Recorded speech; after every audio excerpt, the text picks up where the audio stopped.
తుమ్మలకుంటకు set vigilance అధికారులు రావడంతో గ్రామంలో స్థానిక నాయకుల్లో టెన్షన్ మొదలైంది. ఇప్పటికే లిక్కర్ స్కామ్లో విచారణ ఎదుర్కొని జైలులో ఉన్న మాజీ ఎమ్మెల్యే చెవిరెడ్డి భాస్కర్ రెడ్డి అనుచరులు ఈ ఘటనతో ఆందోళన నెలకొంది. ఇక ఇదే అంశానికి సంబంధించి చెవిరెడ్డి ఇంటి వద్ద నుంచి మా ప్రతినిధి గిరినాథ్ రెడ్డి మరింత సమాచారం అందిస్తారు. దేశవ్యాప్తంగా సంచలనం సృష్టించినటువంటి లిక్కర్ స్కామ్కి సంబంధించి అయితే చెవిరెడ్డి భాస్కర్ రెడ్డిలో ప్రస్తుతం సోదాలు జరిగితే నిర్వహిస్తున్న పరిస్థితి మనం ప్రస్తుతం చెవిరెడ్డి భాస్కర్ రెడ్డి నివాసం వద్ద ఉన్నాము. అయితే నిన్న సిట్ అధికారులు చెవిరెడ్డి భాస్కర్ రెడ్డి ఇంటికి సోదాల కోసం వచ్చారు. అయితే ఇల్లు బేగాలు వేసిన క్రమంలో వాళ్ళు వెనుదిరిగిన పరిస్థితి అయితే కూడా ఉంది. అయితే గతంలోనే ఇప్పటికీ 76 రోజులుగా వస్తుంది చెవిరెడ్డి భాస్కర్ రెడ్డిని ఈ యొక్క లిక్కర్ స్కామ్కి సంబంధించి A37గా ఉన్నటువంటి చెవిరెడ్డి భాస్కర్ రెడ్డిని అరెస్ట్ చేసి తదనంతరం కూడా సరే ఈ జిల్లాకు సంబంధించిన మొత్తం కీలకంగా ఉన్నటువంటి నలుగురు నేతలను కూడా సరే ఈ యొక్క సిట్కే ఈ యొక్క లిక్కర్ స్కామ్లో ఉన్నట్టు కూడా తెలుస్తున్న పరిస్థితి అయితే ఉంది. ముఖ్యంగా మనం చూసుకునేటువంటి చెవిరెడ్డి భాస్కర్ రెడ్డితో పాటు మిథున్ రెడ్డి సైతం కూడా పోలీసులు అయితే సిట్ అధికారులు అరెస్ట్ చేసి అయితే జైల్లో విచారిస్తున్న పరిస్థితి అయితే ఉంది. అయితే అనూహ్యంగా గత వారంకు ముందు జిల్లాకు సంబంధించిన మాజీ మంత్రిగా ఉన్నటువంటి నారాయణ స్వామి ఇంటికి వెళ్ళి సోదాలు నిర్వహించిన సిట్ అధికారులు అక్కడ కొన్ని కీలకమైన సమాచారం రాబట్టారు. అయితే నిన్న తిరుపతితో పాటు చిత్తూరు జిల్లాలో ఉన్నటువంటి చిత్తూరు జిల్లా వైఎస్ఆర్ కాంగ్రెస్ పార్టీకి సంబంధించిన సమన్వయ ఇన్ఛార్జిగా ఉన్నటువంటి విజయానందరెడ్డి ఇంట్లో కూడా సోదాలు నిర్వహించారు. అక్కడ సోదాల్లో నిర్వహించినటువంటి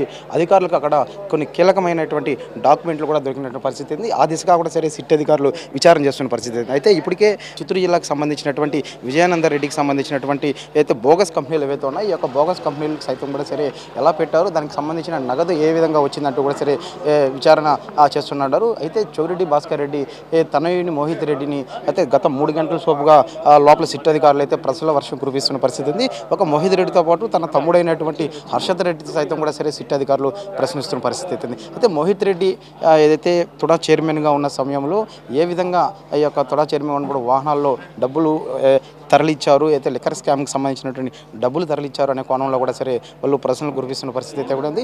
అయితే చెవిరెడ్డి భాస్కర్ రెడ్డికి సంబంధించినటువంటి మోహిత్ రెడ్డి ఏదైతే కంపెనీలు అయితే ఉన్నాయో ఈ యొక్క కంపెనీలు ఏ విధంగా స్థాపించారు, దీనికి కావాల్సిన నగదు ఎక్కడి నుంచి వచ్చాయి అంటూ కూడా సరే ఒక ప్రశ్నల వర్షం కురిపిస్తున్న పరిస్థితి అయితే ఉంది. అయితే ఇంట్లో ఉన్నటువంటి ఇంటర్నెట్కి సంబంధించిన IP అడ్రస్ ద్వారా కూడా సరే కొన్ని కీలకమైన అంశాలు కూడా వాళ్ళు రాబట్టే పరిస్థితి ఉంది. కొన్ని ప్రింట్అవుట్లు కూడా సరే వాళ్ళు తీసుకుంటున్నటువంటి అయితే సమాచారం అయితే ఉంది. మొత్తం మీద చెవిరెడ్డి భాస్కర్ రెడ్డి నివాసంలో తనిఖీల నేపథ్యంలో అటు పెద్ద ఎత్తున వైఎస్ఆర్ కాంగ్రెస్ పార్టీకి సంబంధించిన నేతలు అయితే తుమ్మలగుంటలో ఉన్నటువంటి వాళ్ళకి సానుభూతి పరులు కూడా సరే పెద్ద ఎత్తున ఇక్కడ చేరుకున్న పరిస్థితి కూడా ఉంది. మొత్తం మీద చూడాలి ఇప్పటివరకు అయితే గత 3 గంటల పైగా కూడా సరే అటు హర్షత్ రెడ్డి మోహిత్ రెడ్డి సైతం విచారిస్తున్నారు.